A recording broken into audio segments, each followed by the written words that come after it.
దురదృష్టం ఏమంటే ఇవాళ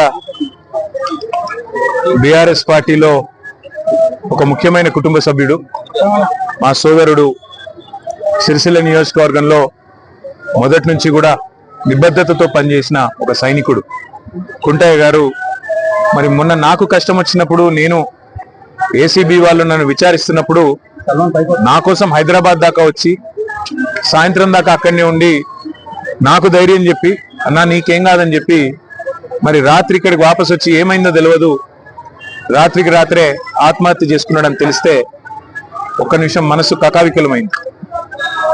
వారి కుటుంబాన్ని ఈరోజు కలిసిన తర్వాత నిజంగా కూడా బయట రాజకీయ నాయకులు అంటే ఏదేదో ఊహించుకుంటారు, కానీ బయటికి ఎంత గంభీరంగా కనబడ్డా లోపల దుఃఖాన్ని దాచుకొని లోపల కష్టాన్ని కూడా అదిం పెట్టుకొని ఒకవైపు ప్రజల కోసం పనిచేస్తూ మరొక వైపు తమ కుటుంబాన్ని కూడా కాపాడుకునే క్రమంలో ఒక ఒత్తిడికి లోనై మా సోదరుడు దురదృష్టవశాత్తు ఆత్మహత్య ప్రయత్నం చేయడం జరిగింది. తెలవంగానే నేను మా మండల పార్టీ అధ్యక్షులు గజబింకర్ రాజన్న గారికి, మా జిల్లా పార్టీ అధ్యక్షులు తోటాగయ్య గారికి ఫోన్ చేసి అర్జెంటుగా అత్యవసరంగా అవసరమైతే హైదరాబాద్ షిఫ్ట్ చేస్తారా, లేకపోతే ఎల్లారెడ్డిపేటలో ఉండే మన అశ్విని హాస్పిటల్ తీసుకుపోయి, ఎందుకంటే అక్కడ పాయిజన్ కేసులు ఎఫెక్టివ్గా ట్రీట్మెంట్ ఇస్తారని తెలుసు, మీరు వెంటనే తీసుకుపోండి అంటే వాళ్ళు కూడా పాపం శాయశక్తుల ప్రయత్నం చేసింది.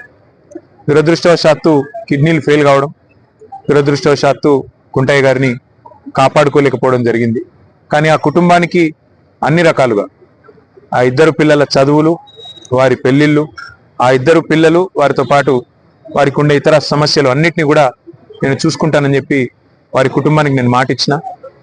ఒక ఎమ్మెల్యే గారు పోతే ఆ కుటుంబానికి ఎట్లా అండగా ఉన్నామో ఈరోజు మా కుంటయ్య గారికి కూడా, ఆ కుటుంబానికి కూడా అదే స్థాయిలో, పూర్తి స్థాయిలో అండగా ఉంటాం. వారు మాకు ఇచ్చిన వారి సహచర్యం కానీ, వారు మాతో పాటు కలిసి గడిపిన సమయం కానీ, అదేవిధంగా వారు పార్టీకి చేసిన సేవలు కానీ ఇవన్నీ దృష్టిలో పెట్టుకొని ఆ కుటుంబానికి మొత్తం బీఆర్ఎస్ పార్టీ జిల్లా నాయకత్వం మొత్తం అండగా ఉంటుంది. పూర్తి స్థాయిలో ఆ కుటుంబాన్ని ఆదుకుంటాం, పూర్తి స్థాయిలో ఆ కుటుంబాన్ని కాపాడుకుంటామని చెప్పి తెలియజేస్తూ అధికారులను కూడా నేను కోరుతా ఉన్నాను. ఇవాళ పోలీస్ స్టేషన్లు సెటిల్మెంట్లు అడ్డాలుగా మారిపోయినాయి.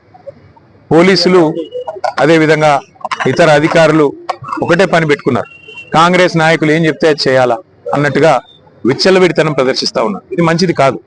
రాజకీయాల్లో గెలుస్తాము, ఓడతాం. మేము కూడా 10 ఏళ్ళ అధికారంలో ఉన్నాం, కానీ గింత లేకి పనులు, గింత చిల్లర పనులు ఎన్నడూ కూడా చేయలేదు.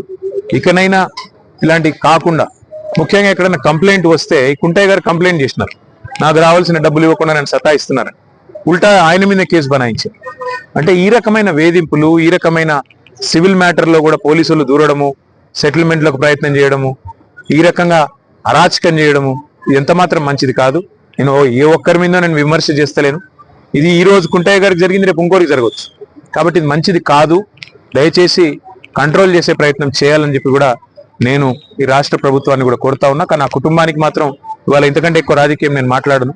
ఆ కుటుంబానికి పూర్తి స్థాయిలో మేము అండగా ఉంటాం, ఆ కుటుంబాన్ని కాపాడుకుంటాం, ఆ కుటుంబానికి పూర్తిగా మరి మనోధైర్యాన్ని ఆ భగవంతుడు ఈ ఆపత్ సమయంలో ప్రసాదించాలని కోరుకుంటూ, అన్ని కార్యక్రమాలు పూర్తయ్యేదాకా మా మొత్తం పార్టీ అంతా కూడా వారి వెంబడ ఉంటుంది. పెద్ద కర్మ జరిగేదాకా కూడా మొత్తం ఉండి మేమే చూసుకుంటామని చెప్పి కూడా తెలియజేస్తూ, మరి వారి ఆత్మకు శాంతి చేకూరాలని మనస్ఫూర్తిగా భగవంతుని ప్రార్థిస్తాం.